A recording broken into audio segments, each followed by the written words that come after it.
over these licensing agreements between Simply Barber and Capri Cosmetics to better. Now, I'd like to air express them back to New York today. The package designers are waiting for our go-ahead. Oh, wait just a minute. Bob just got through telling Tom that nothing was pressing. Well, why didn't you tell me Jerry was in town? Tom, look, I didn't want you to worry while you're trying to find Margot, okay? I don't want you to be filled with guilt about leaving me and my business problems behind while you go to London. Well, I appreciate that. Thank you. All I want to see is you and Margot back together again where you belong. I don't want you to give me and my problems a second thought, okay? Well, I think that's very thoughtful of you. Why are you worried about your wife? Jerry, it's a personal matter. Oh, sorry. No, that's all right. Listen, will you get those contracts to my office? I'll take a look at them before I leave town, all right? Sure. Goodbye, all. Darling, I wish you all the luck in the world. You know that. Thank you, Mom. I know that, and if luck doesn't do it, maybe that detective I hired will. Okay. I love you. I love you. Bye. Bye-bye.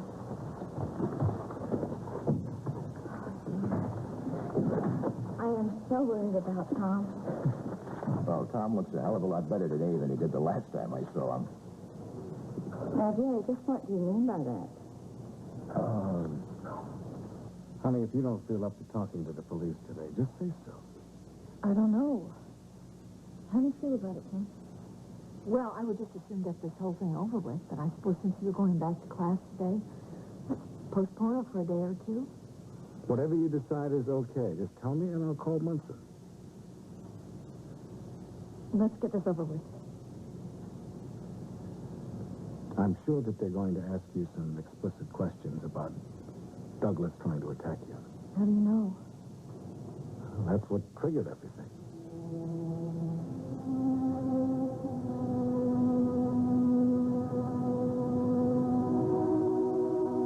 You're sure you feel up to it? Maybe if I'm forced to go through it all with the police, I'll remember those last few seconds before I fainted. You know, I'm positive that I'm blocking something out.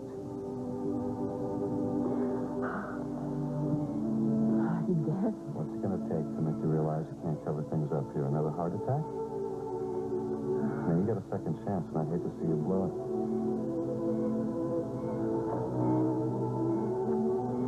You don't know what you're talking about. You stay out of it. I don't take orders from you anymore. But I do care about you very much.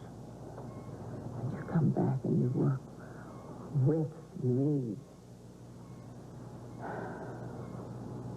I respect you, lady. I like you most of the time. I even love you. But I gotta protect the people that I care about. And I have to make sure that you don't hurt Sierra, and I have to make sure that you don't hurt Willie. Or yourself. Chris. Listen. Chris. I got enough pieces to start looking for the truth. And I can't stop until I find it. You stay out of it. I can't. Craig, stay out of it. Craig, stay out of it. Come on now. Come on now. Here. Take a deep breath. Come on. Take it easy. You cannot get yourself this worked up. We saved your life last night, but we may not be so lucky the next time. That's it.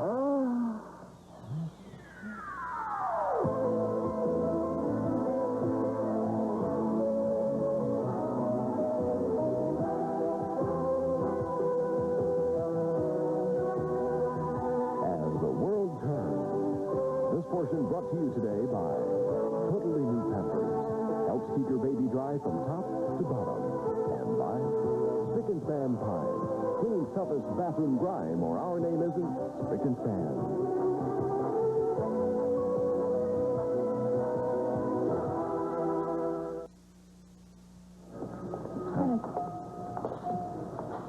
Oh, how's my mother?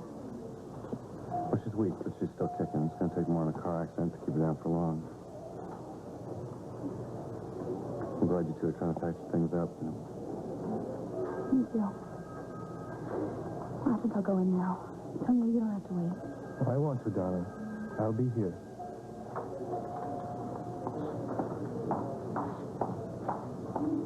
Hope you understand what it is I'm about to tell you. I don't think you should say anything to me, Montgomery. Oh, it's just a little free advice. I mean, I do know Lucinda better than anybody. She's insatiable in her need to control people, so beware. She's going to use you to try to control Sierra. I can look after myself and my wife. Thank you. Well, it's just that my life would have been very different if somebody had said those words to me about a year ago. Now, you told me yourself that you're not a very gracious loser. And since you know that Mrs. Walsh is grooming me to take over your duties at Walsh Enterprises, I think you'll understand if I choose not to take your advice too seriously. Suit yourself. I wouldn't work for the woman for all the money in the world. And I was trying to be friendly. Hey, slow up here. There's a hospital. No speeding. You're not going to believe what just happened. What? I was shanghaied. I was shanghaied into having a cup of coffee with Shannon O'Hara's uncle. Shanghai, you? That's impossible. Well, I mean, I was standing here one moment saying no, and then the next minute I'm in the cafeteria and he's pouring cinnamon in my coffee. I mean, it's very unique. You don't believe the stories that he tells. Ooh, sounds good. You know, one like time he what? was telling me this. Hi. Listen, I thought you two ought to know I'm going to London to find Margot. Tom, do you think that's wise? Well, I don't know if it's wise or not, but I got to do something. I'm going to go nuts. Do you have any idea where she is at all? Just any clue, anything? I'll be indebted to you for life. Tom, I really don't. I mean, she knows that I would tell you if I did know anything, but... You know, I have a hunch John knows something about where she is. Great.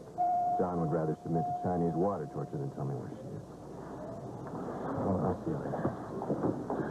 Hey, Ted, how are you? I'm okay. After Mom. Oh, she's hanging in there, you know. How's the store? Listen, I'm really glad that you're staying at the Snyder's farm. Huh? Me too. They're really great people. Very warm and nice.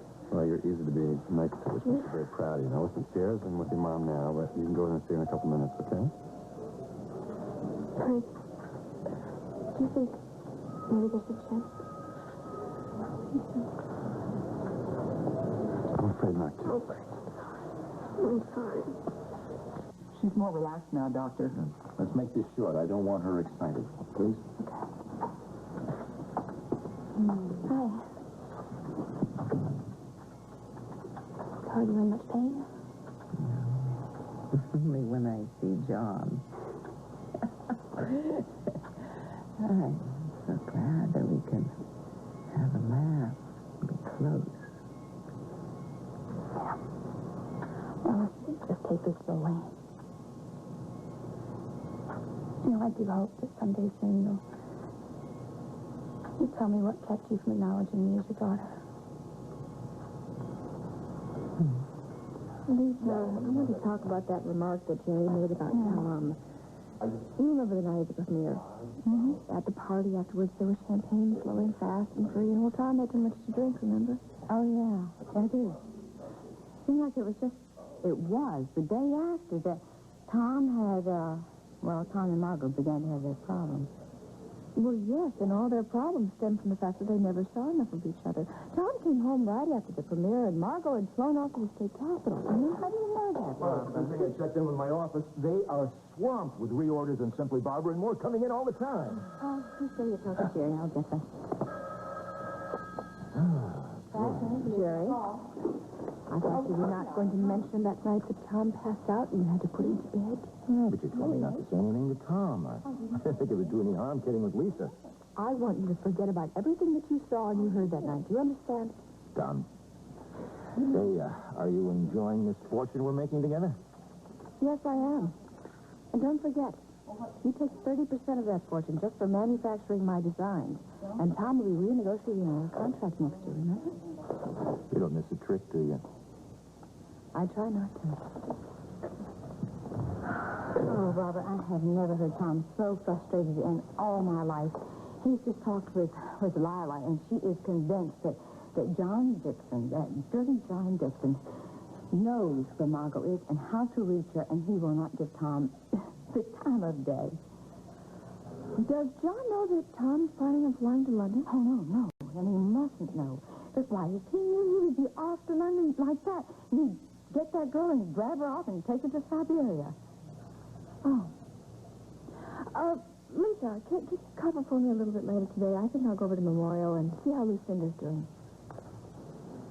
Here you go. Don't worry, sweetheart. Now, Franny and I will be just fine. I hope so. Well, nice to see your heart is back in the right place. My honeymoon present. Time for a second honeymoon. Oh, boy, is that a good idea. I'll be at the hospital if you need me. Okay, sweetie. Have a good day. You too. Bye-bye.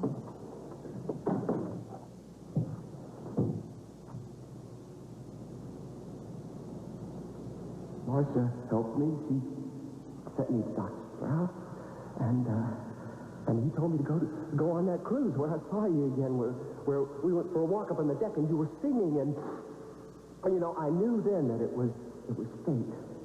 That fate had brought your love and your support back to me again. You were thinking about him, weren't you?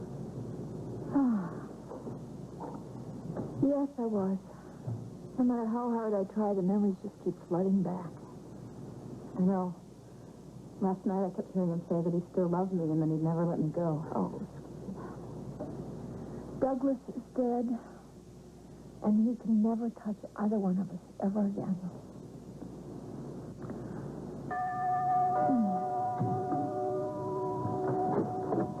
Morning, Mrs. Hughes. Good morning. I hope you and Franny are up to answering a few questions for me.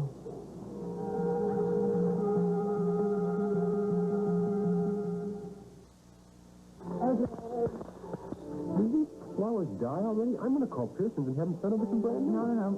They didn't die, but a certain uncle named Earl is going to as soon as I get my hands on him. Earl? Why would Earl take the flowers? Well, you might as well ask why the sky is blue or why birds chirp. I don't know. It's just the way he is. It's so funny.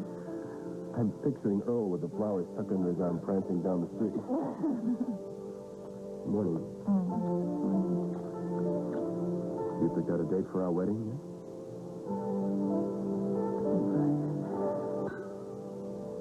I love you so much. More than I ever dreamed possible, but couldn't you just wait a little bit to make it official? I've never known you to balk at trying anything brand new before. Well, I never expected to fall in love before I met you. I certainly never expected to get married. I just need a little time to get used to the idea. Fine. I'll give you all the time you want.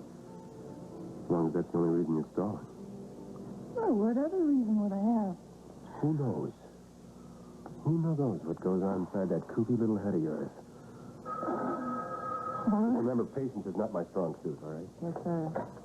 Hello? Yes, Jillian. Just a minute. He's right here. Jillian wouldn't call me unless it was an emergency.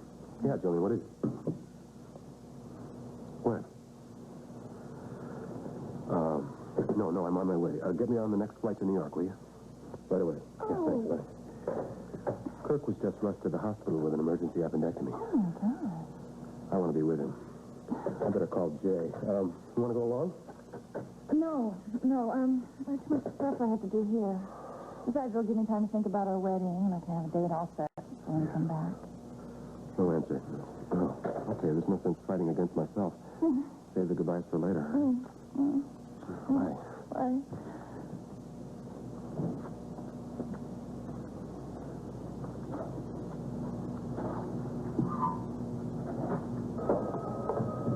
Ma, listen, I'm going to take off, okay? Okay. It's pretty. Where those flowers from?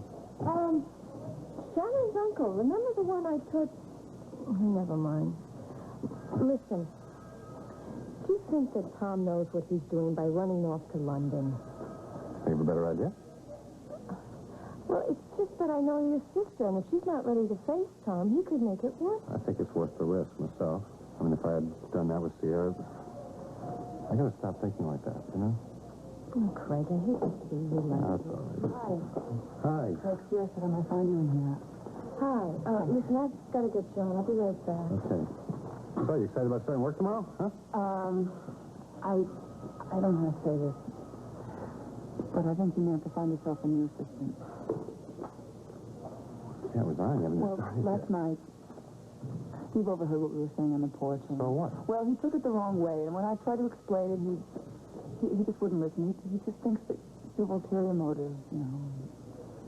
All right, I think it's time I had a talk with him. Well, I don't know if that's the best thing to do right now. He really thinks you're the enemy. I'm not giving you up without a fight. But I don't know if now is the time.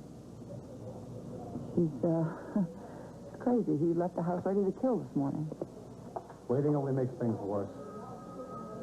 If I had trusted my instincts and gone straight to Tonio when Sierra left, we might have been happily married right now, where we were meant to be.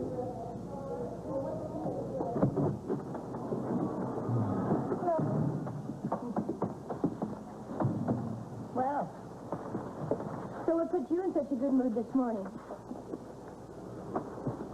Oh, I've bored you enough with my problems.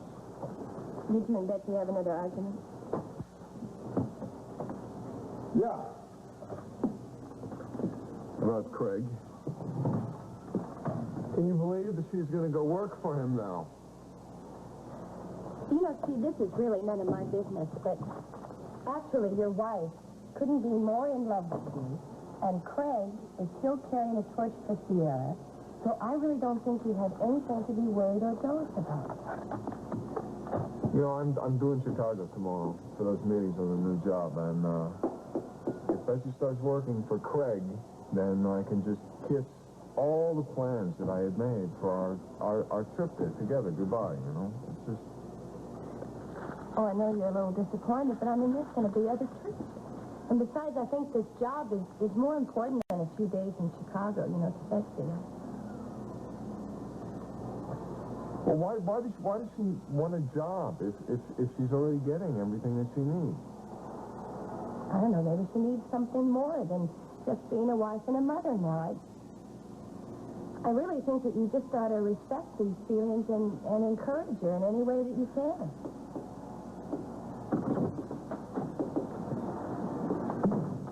Hello, Ida. You certainly are a difficult lady to track down.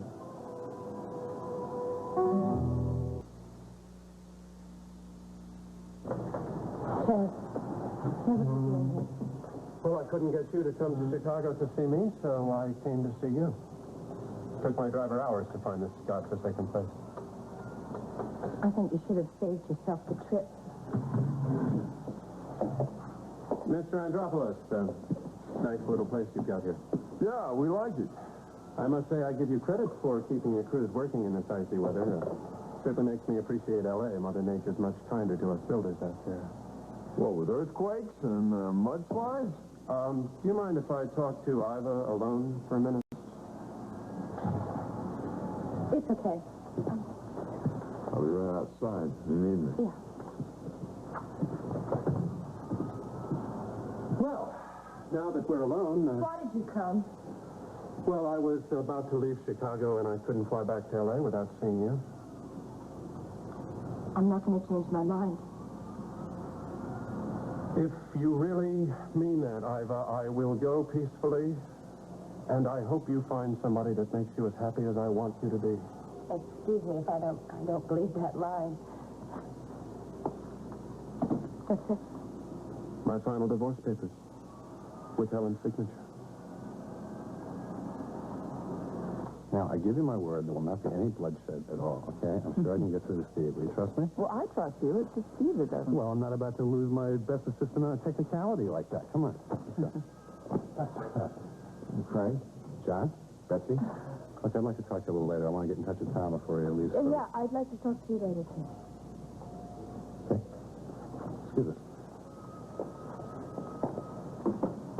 Craig seems in a big hurry to talk to Tom.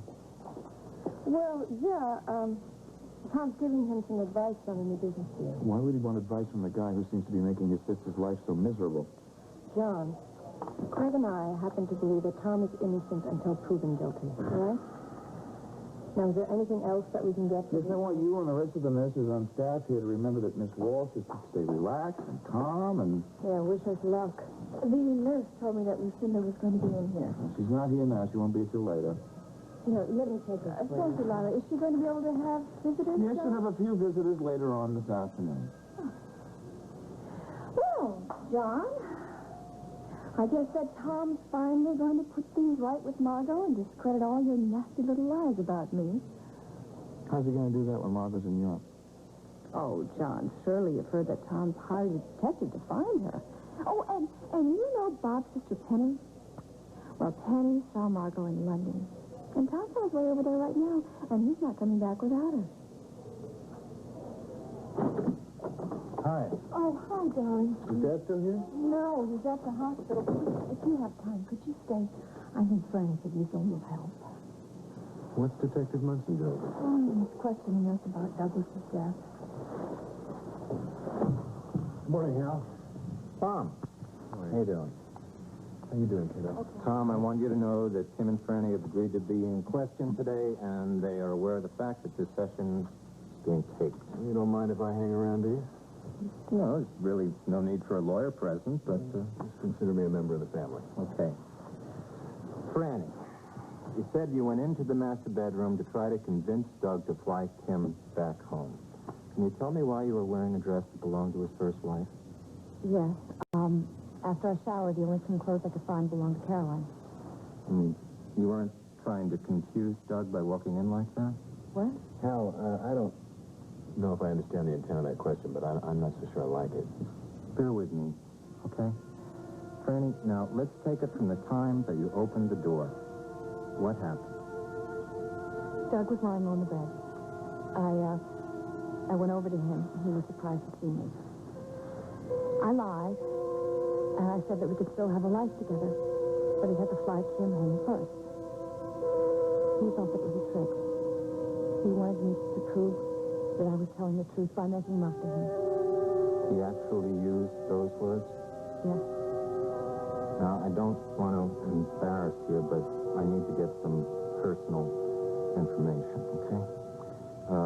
You and Doug were engaged to be married, right? Yes. How long have you been seeing each other? 4 months. In all that time, did he ever try to make love to you? Not really. Well, yes or no? No. You're a beautiful young woman. Didn't you ever think that that was a little bit strange? Hal, he doesn't have questions for one day, don't you? No, I want to understand what David Munson is getting at. Doug never really came on to me But you until the day he tried to rape me.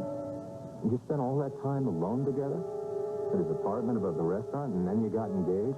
And all that time, didn't you ever have any indication that Doug Cummings was impotent?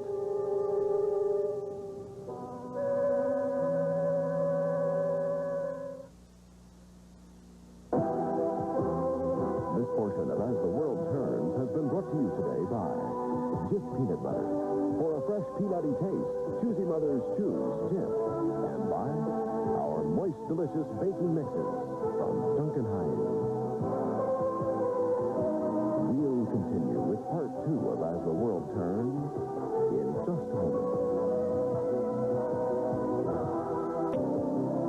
And now, part 2 of As the World Turns.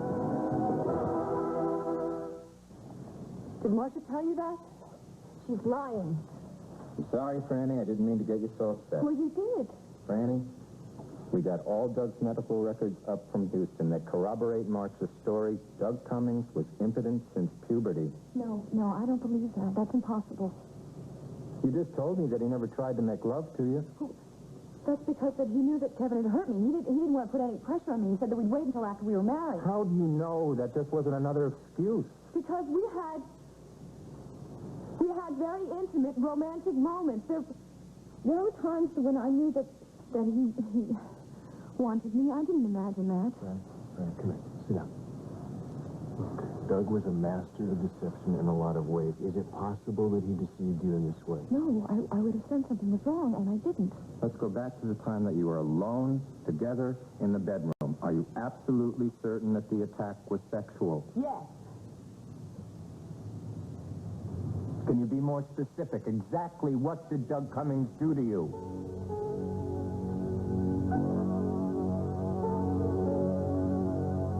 How can you be so certain that he was trying to rape you? Oh, hell, for heaven's sake. Franny, will you do something for me? Take off your clothes. I want to see how beautiful you are. I can't tell you anymore. Franny, I know that this is very difficult and it is very painful to remember, but I need to know every detail. I need to know why you were so convinced that he was trying to force you into sexual intercourse. How? Ask Kim. She'll tell you.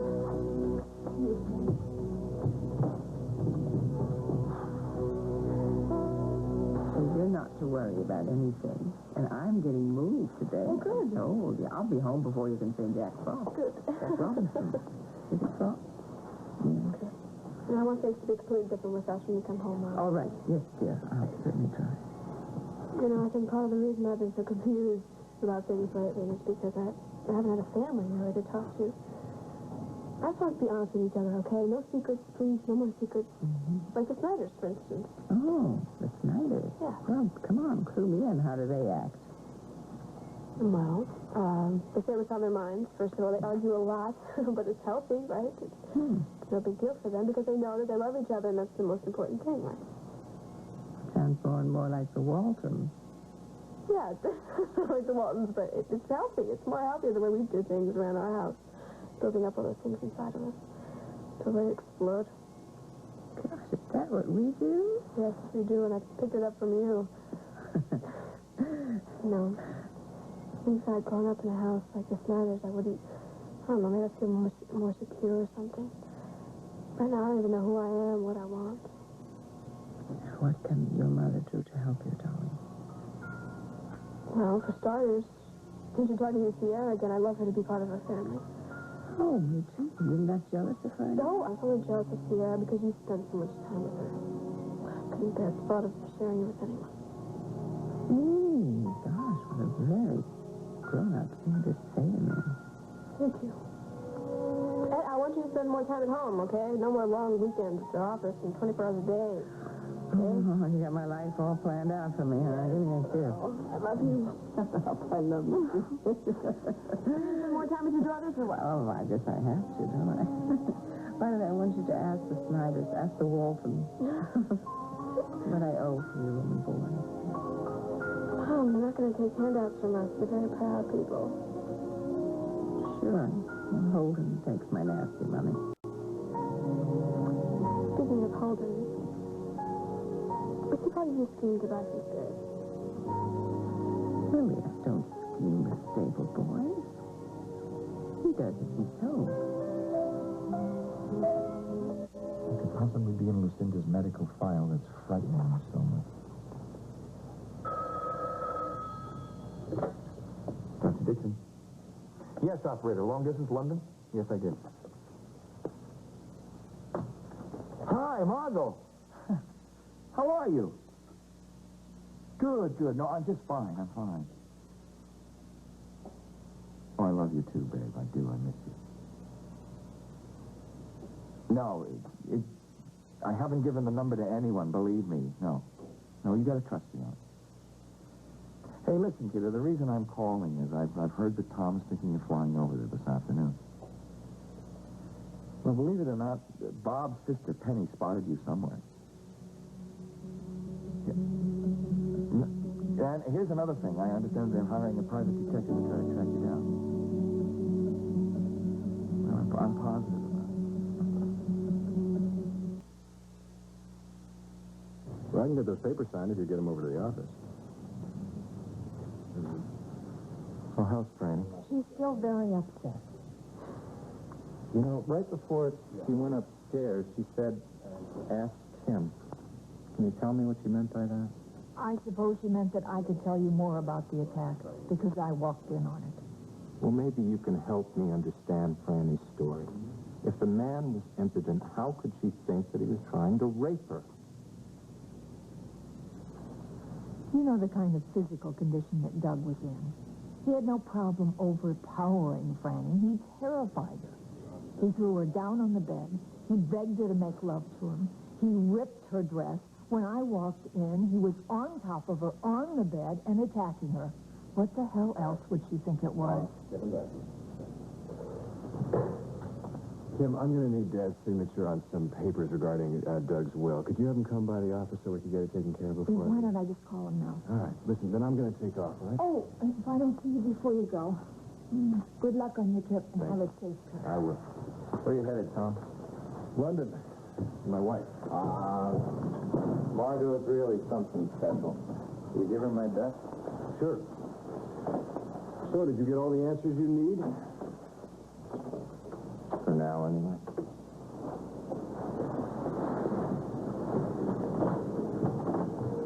All right, Margot, I'll talk to you later. To her, stop. Bad enough that you have kept it a great mystery about where Margot is. But don't you see how you're hurting her? No, I don't. You're making Tom out to be some sort of low, conniving criminal when he's a loving husband and wants to get back with his wife. Obviously, our daughter trusts her father much more than she does her mother. Otherwise, she would have given you the number of where she's staying as well. Oh, really?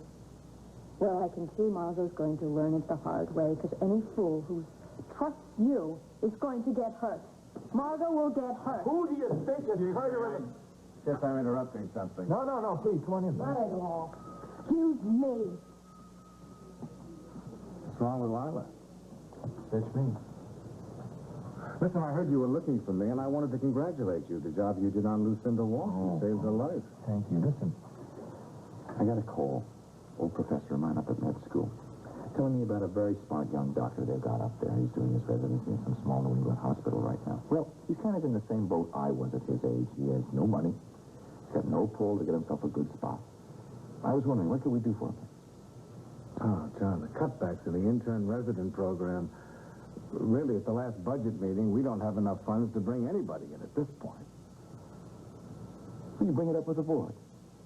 It's hopeless. You can't get it by Rex. I'm sorry. Oh, do you have any idea where Tom could get a hold of Margot in England? No, I don't. I'm sorry, I can't help you there. Thanks anyway.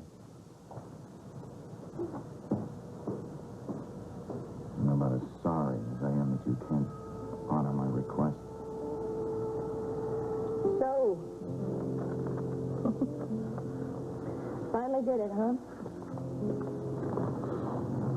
After all these years. Got a divorce. I'm real happy for you, Ted. It's too late. When I talked to you on the phone at your home, you said there was another man. Yeah, there is. Your new boss? No, it's just really none of your business. Well, I have news for you. I intend to make it my business. Ted. Hi. I'm sorry. I didn't mean to disturb you. Craig. Oh, hi. Hi. It's very good to see you. Good to see you. Mr. Channing, we're just leaving. Channing. You're Tad Channing, Bickford Channing, L.A. Am I right? Yes. I knew it. I knew you looked familiar. Craig Montgomery, formerly of Walsh Enterprises. We met when you were building the corporate headquarters out there. All right. I guess you know that building won all kinds of architectural work. Hey, Lucinda only gets the very best, eh? Well, I understand the business is doing very well. Why are you leaving? Well, I think it's time for me to be on my own. And, I, the year, had a bit to do with that decision. I see. Well, I have to be getting back to Chicago. Mr. Montgomery, it's nice to meet you again. And you. I'll give you a call before I leave. I wouldn't bother to do that.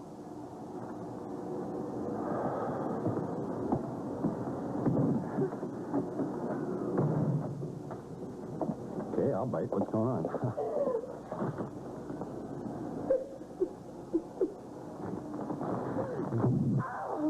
It's just like poison to me. I just can't get him out of my strong enough to do anything you set your mind to, okay? No, I don't feel very strong right now. I'm your friend. You can lean on me, okay? Huh? Okay?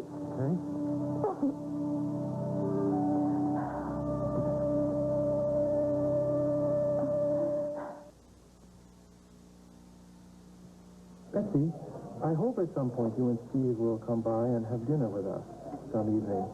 I want to see if Sierra really knows how to cook. Well, that sounds great. We'd love to. All right. Goodbye. Bye-bye. Bye-bye. He was a fine man. And if my best interests are heart, he'd do anything to protect me. But?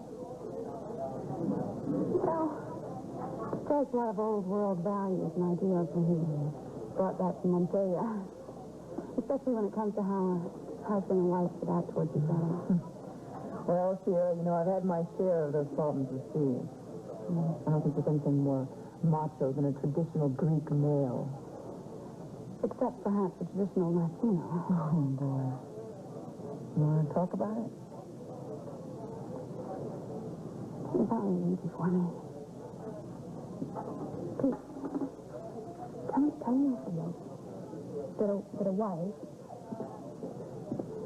should be ready to make love whenever the husband has the desire. Sierra, you should never make love on command. Do you tell him how you feel? No. I mean, it's not very easy for me to talk about. Well, he may care about you, but he can't read your mind. I mean, you've got to tell him when you're not in the mood and what you're feeling. And if he really loves you, he'll understand. If we could just work that out, everything would be fine. You told me you're so honest, and you never lie to me or try to manipulate me or hurt me in any way. And that is the most important thing, isn't it? Mitchell. I hardly know that man. I met him today. Seems quite unusual. Yeah. Who are the other ones over there? Who are they from? Barbara Ryan. She's in the... Yeah. Well, she knows what she wants, doesn't she? She goes right after it. That's worse rather than better. Hello, Mrs. Walsh. Ah, there you are, Tonio. If it's all right with you in my heart, I'd like to talk to my business associate. Good. Certainly. You're looking much better. Yeah. Now it's for the dead, huh? Well, Sierra's goodwill is the best medicine I can have. Yes. Are you sure that you want to talk about business? Perhaps it's better if you should just rest for a while. It's not really business I want to talk about. I want to talk about Sierra and her plans to become a doctor. And I want you to go immediately and persuade her to matriculate at Oakdale University. And I'm not sure that would be possible, Mrs. Walsh. You see, I don't think I could afford that tuition. Oh, money. I have the money. I'll pay the tuition. You convince her that you think it's an absolutely wonderful idea. Let me be completely honest with you. I don't think that it would be a good idea right now for Sierra to go back to school. You see, we are going to start a family. What? No, wait a minute. There's plenty of time for... There's plenty of time for that. No, I think it's important that she has a career or something that she can fall back on if she should ever need it. No, I'm sorry. You go along with my ideas about what's right for my daughter, or else don't expect any kind of advancement in my company.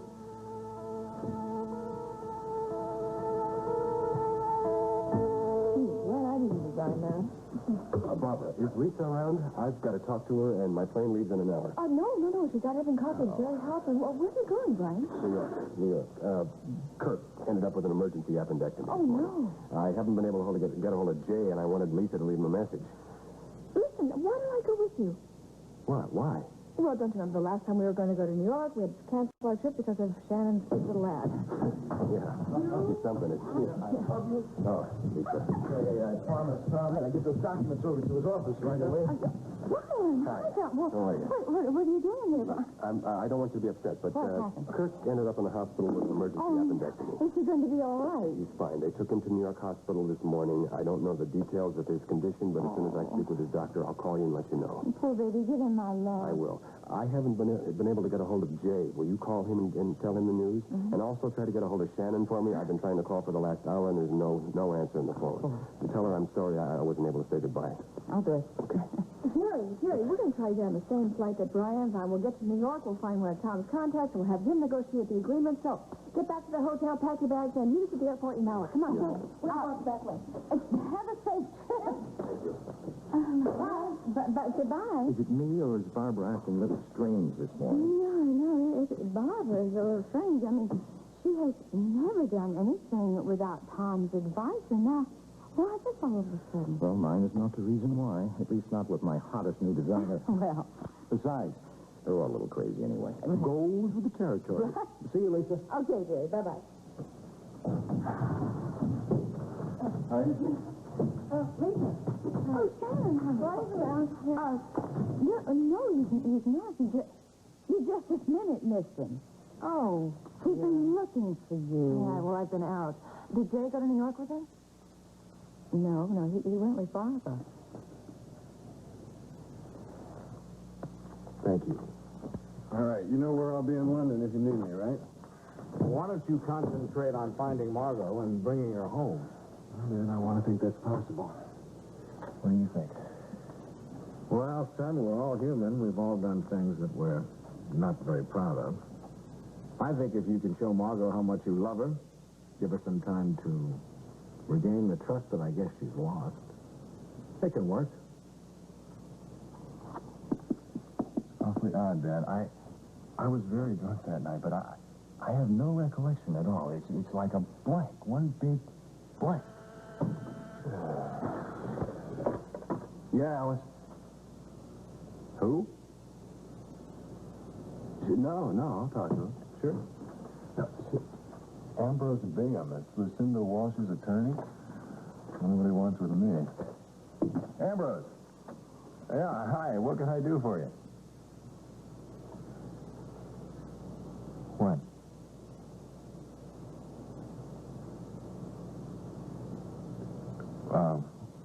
Well, I guess we'll be in touch.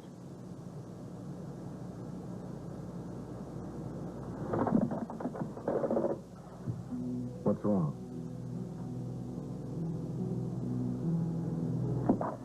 Well, no need to go to London. What are you doing? Margaret just called Ambrose about half an hour ago. She's starting divorce proceedings.